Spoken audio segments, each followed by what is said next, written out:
दुईजना मान्छेले एउटा बक्सलाई फरक फरक डाइरेक्सनबाट धकेल्दा यो बक्स एक्ज्याक्टली कुन डाइरेक्सनमा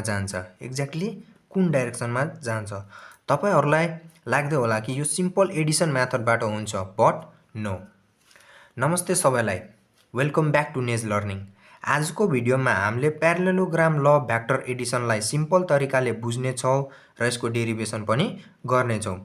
यो डेरिभेसन गर्नुभन्दा अगाडि हामीले एउटा कुरा बुझ्नुपर्छ। के कुरा बुझ्नुपर्छ भने मानौं यो एउटा राइट एंगल ट्रायंगल हो। यो दुईटा बीचको एंगल हामीले थीटा मान्यौं। यो हाइपोटेनियसलाई हामी सपोज p ले डिनोट गर्यौं। हो, यहाँ छ बुझ्नुपर्ने कुरा। यो हाइपोटेनियस जतातिर लड्छ, अहिले यो p हाइपोटेनियस कतातिर लडिरहेछ? बेसतिर, यतातिर। हो, जतातिर लड्छ त्यतातिर हामीले cos युज गर्नुपर्छ। के हुन्छ? p cos theta. यतातिर के भयो हाम्रो? p sin theta. अर्को एक्जाम्पल लियौं। सपोज यो एउटा राइट एंगल ट्रायंगल हो। यो दुईटा बीचको एंगल हामीले थीटा मान्यौं। यो हाइपोटेनियसलाई हामीले सपोज t ले डिनोट गर्यौं। अब यो t अहिले कतातिर लडिरहेछ? यतातिर, बेसतिर। हो, जतातिर लडिरहेछ त्यतातिर हामीले के युज गर्नुपर्छ? cos। के हुन्छ यता? t cos theta. यता के हुन्छ हाम्रो? t sin थीटा हो।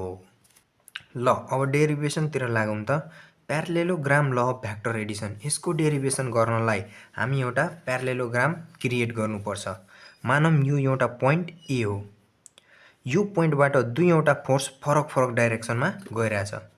मानौं एउटा फोर्स यो डाइरेक्सनमा गइरहेछ र अर्को फोर्स यो डाइरेक्सनमा गइरहेछ, यतातिर, यो डाइरेक्सनमा। यसलाई हामी सपोज Q रिजल्टेन्ट मानौं, यसलाई P रिजल्टेन्ट मानौं। अब हामीले यो दुईटा फोर्सलाई युज गरेर हामीले प्यारालेलोग्राम बनाउनु पर्छ र हामीलाई के पनि थाहा छ भने प्यारालेलोग्राम एउटा यस्तो पोलिगन हो जसको opposite side parallel to each other हुन्छ। ल बनाम त। जस्तै यो जुन छ, हामी यो लाइनलाई ठ्याक्क Q देखि प्यारलली बनाम त, यहाँबाट। ल, यो भयो। अब एक्ज्याक्टली यो लाइनलाई अब यहाँबाट बनाम। ल, हो। अब हामीलाई के भन्नु थियो अघि? प्यारालेलोग्राम एउटा यस्तो पोलिगन हो जसको अपोजिट साइड इक्वल हुन्छ इच अदरसँग। जस्तै यो Q भयो भने यो पनि Q हुन्छ, यो P भयो भने यो पनि P हुन्छ। अब यो दुईटा बीचको एंगल हामीले मानौं यो थीटा हो, यसलाई मानौं थीटा। अब हामीले एउटा डायगोनल बनाउनु पर्छ। ल, यहाँ हामीले एउटा डायगोनल बनाम। यो भयो डायगोनल। हो, यही डायगोनललाई हामीले रिजल्टेन्ट भन्छौं। के भन्छौं? रिजल्टेन्ट भन्छौं। अब हामीले यो रिजल्टेन्ट निकाल्नको लागि हामीले एउटा राइट एंगल ट्रायंगल बनाउनु पर्छ। ल, यहाँ हामीले एउटा राइट एंगल ट्रायंगल बनाम त। ल, यो भयो हाम्रो एउटा राइट एंगल ट्रायंगल। यो भयो 90 डिग्री। र हामीले के थाहा छ? यो एंगल थीटा हो भने यसको करस्पोन्डिङ एंगल पनि थीटा हुन्छ। र अघि हामीले बुझेको थियौं, जस्तै यो Q यतातिर लडिरहेछ, त्यसैले यता के हुन्छ? Q cos theta. अब ठ्याक्क यो के भयो हाम्रो यता? Q sin theta. के भयो? Q sin theta. हामीलाई के थाहा छ भने राइट एंगल ट्रायंगल भनेको के हो? h square equals to p square plus b square. अब हामीले ठुलो राइट एंगल ट्रायंगल हेरौं। यहाँ यो यहाँ जुन बनिरहेछ र यो एंगललाई फाइ मानौं। अब हामीलाई थाहा नै छ राइट एंगल ट्रायंगल भनेको h square equals to p square plus b square हो। अब यही कन्डिसन यहाँ लेखौं। h स्क्वायर, हाम्रो यहाँ h स्क्वायर के हो? यो हो हाम्रो r रिजल्टेन्ट हो। यो भयो हाम्रो r भेक्टरको square equals to p square, यहाँ परपेन्डिकुलर के छ? यहाँ q sin थीटा हो। यहाँ लेखौं q sin थीटा को होल स्क्वायर प्लस यो प्लस को प्लस। अब b स्क्वायर, हाम्रो यहाँ बेस के छ? यो छ, यो प्लस यो। यहाँ लेखौं त p vector plus q cos theta को होल स्क्वायर। अब यो भेक्टर र यो भेक्टर कटिन्छ। यहाँ के हुन्छ?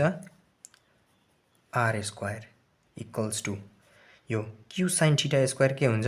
q square sin square theta यो प्लसको plus.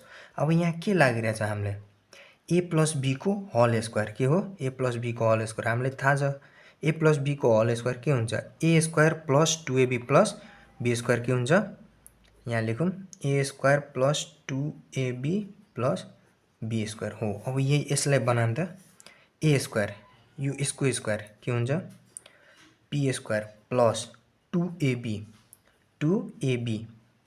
P q cos theta plus be square के हुन्छ यसको square q square cos square theta भयो। अब यो क्यू र यो क्यू कमन लिम कमन भइरहेछ यसलाई कमन लिम त यो भयो हाम्रो आर स्क्वायर इक्वल्स टू यो कमन आयो क्यू स्क्वायर। अब यहाँ के बच्यो हामीलाई साइन थीटा बच्यो साइन स्क्वायर थीटा बच्यो यो भयो हाम्रो साइन स्क्वायर थीटा र यहाँ के भयो प्लस कस स्क्वायर थीटा बच्यो प्लस कस स्क्वायर थीटा। अब यो जस्ताको त्यस्तै यो पार्टलाई यहाँ लेखौँ plus p square plus 2pq cos theta. अब हामीले थाहा छ sine square theta plus cos square theta equals to 1 हुन्छ यो 1 लेख्दा हुन्छ नलेख्दा पनि हुन्छ। ल यहाँ गरौँ त r square equals to q square into 1 यो 1 लाई नलेखौँ के हुन्छ अब plus p square plus 2pq cos theta हो। अब यो आर स्क्वायर जुन छ नि यो स्क्वायरलाई यता ल्याउँदा के हुन्छ रुट हुन्छ के हुन्छ रुट यता ल्याउँदा रुट हुन्छ यो r equals to root under q square plus p square plus 2pq cos theta हो। यही हो हाम्रो रिजल्टेन्ट यो भयो हाम्रो एक्सप्रेसन फर रिजल्टेन्ट अब डाइरेक्सनको लागि गरौँ हामीले के थाहा छ हामीले जहिले पनि डाइरेक्सन निकाल्नको लागि हामीले के युज गर्छौं maximum time tan theta use गर्छौं के गर्छौं tan थीटा। हामीले थाहा छ tan थीटा इक्वल्स टू के हुन्छ tan theta equals to p by b हुन्छ के हुन्छ p बाइ b हो। अब हामीले यो फाइललाई कन्सिडर गरेर डाइरेक्सन निकाल्यौं के हुन्छ हामीले थाहा छ tan phi equals to p by b यहाँ p कुन छ यसमा p परपेन्डिकुलर यो भयो हाम्रो परपेन्डिकुलर हो यो यसलाई यहाँ लेखौँ त के हुन्छ q sin theta by b base के हो हाम्रो p plus q cos theta के हो p plus q cos theta यहाँ लेखौँ p plus q cos theta र अब यो tan अप उतातिर लग्दा के हुन्छ इन्भर्समा आउँछ के हुन्छ phi equals to tan inverse यो आउँछ ब्र्याकेटमा q sin theta by p plus q cos theta हो।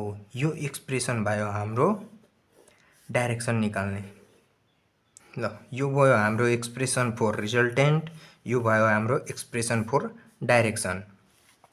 भिडियो राम्रो लागेकोमा लाइक सब्स्क्राइब र शेयर गरिदिनु होला। Thank you.